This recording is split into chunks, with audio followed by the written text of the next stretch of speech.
আসসালামু আলাইকুম ওয়া রাহমাতুল্লাহ। প্রতি বছরই আমরা এই সময়ে ধানের চাষ করে থাকি। এবছরও তার ব্যতিক্রম নয়।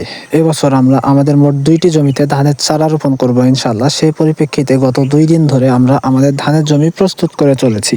আমাদের ২টি জমি আলাদা আলাদা মাঠে হয় আমাদেরকে একটু বেশি পরিশ্রম করতে হচ্ছে। এবং পাওয়ার টিলার যেহেতু আমাদের নিজেদের নয়, সেহেতু পাওয়ার টিলার যখন আমাদের জমিতে আসছে সেই সময়ই আমাদেরকে কাজগুলা করে নিতে হচ্ছে। একাধারে জমিতে সার ছেটানো, জমির আল কাটা এবং জমির আল বাঁধা সমস্ত কাজ আমাদের নিজেদেরকেই করে নিতে হচ্ছে। গত ২ দিনে আমরা যতটুকু পেরেছি আমাদের কাজগুলা গুছিয়ে নেওয়ার চেষ্টা করছি এবং আগামী আরো একদিন আমাদের এখানে সময় দিতে হবে জমি প্রস্তুত করার জন্য। জমি প্রস্তুত হয়ে গেলে এর উপরে মই দিয়ে জমিকে সাট করতে হবে, যাতে জমির কোনো দিকে উঁচু নিচু না থাকে। এর ফলে আমাদের জমিতে সেচ দেওয়া সুবিধা হবে এবং সেচের সময় কম লাগবে। তারপরে যখন পুরোপুরিভাবে জমি প্রস্তুত হয়ে যাবে তখন আমরা আমাদের বীজতলা থেকে চারা উঠিয়ে ধানের জমিতে রোপণ করব ইনশাআল্লাহ। যেহেতু আমরা আমাদের বাকি সমস্ত জমিতে ভুট্টা লাগিয়েছি, সেহেতু আমরা শুধুমাত্র এই ২টি জমিতেই ধান লাগানোর সুযোগ পাচ্ছি বা ধানের চাষ করতে পাচ্ছি।